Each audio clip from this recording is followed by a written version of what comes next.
Annie Turnbo was born in 1869 to formerly enslaved parents in Illinois. She grew up in poverty, helping her family with farm work. Even without finishing high school, Annie loved learning. She taught herself chemistry to create safe hair products. Annie saw how black women were shamed for their natural hair. She dreamed of inventing a better solution. Annie also learned sewing to support herself. She was inspired by her mother's strength after slavery. Annie's kitchen became her first laboratory. She began selling her creations door to door. Annie created her first product, Wonderful Hair Grower. She began demonstrating on women in her community. Annie opened her very first beauty shop. Her products quickly grew popular among black women. Annie believed healthy hair could mean freedom and pride. She expanded sales across Illinois and beyond. Every product was made by hand at first. Annie began training women to use and sell her products. Women spread the word about her haircare miracles. Annie was finally making a profit. Annie carried herself with grace and authority. She built Poro College, a massive beauty and business school. Poro College trained thousands of Poro agents. Annie gave women the skills to build careers. It became a hub for culture, business, and pride. She was known for her powerful public speaking. Poro College mass-produced haircare products. Graduates of Poro College spread across the world. Annie's products reached international markets. She reinvested profits back into her people.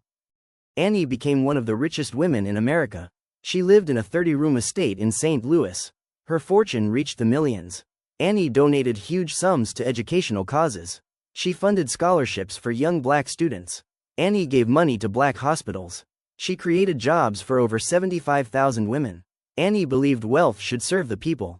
She was known for generosity and kindness. Annie donated heavily to churches as well. Annie faced bitter lawsuits that drained her fortune. She fought hard to protect her empire. Many envied and attacked her success. She lost much of her wealth in the end. Annie lived simply in her later years. She died in 1957, nearly forgotten. Historians erased her story for decades. Yet her spirit lives on in every black girl's dream. Today's haircare industry still stands on her shoulders. She is finally being remembered as a true pioneer. Annie's influence stretched worldwide. Her products even reached Africa and the Caribbean. The entire black beauty industry traces back to her. She empowered women to fight for independence. She gave black women financial freedom. Her name deserves to be written back into history. Today's millionaires owe her a debt of gratitude. Annie proved women could be powerful leaders. Her legacy is a torch for future generations. Annie Turnbo Malone, the forgotten black woman millionaire. Her creation, Wonderful Hair Grower, spread from doorsteps to cities. And Annie didn't stop there. She built Poro College, a business empire and beauty school that trained more than 75,000 women. She gave them careers, financial independence, and the power to walk tall in a world that wanted them small. At her peak, Annie was one of the first black women millionaires in America. She lived in a mansion, ran factories, and donated millions to schools, hospitals, and communities. She believed wealth meant nothing unless it lifted others. But jealousy, lawsuits, and betrayal stripped her fortune. By the time she died in 1957, her name was nearly forgotten. Yet her legacy is everywhere, in every beauty shop, every entrepreneur who dares to dream, every black woman who refuses to be erased.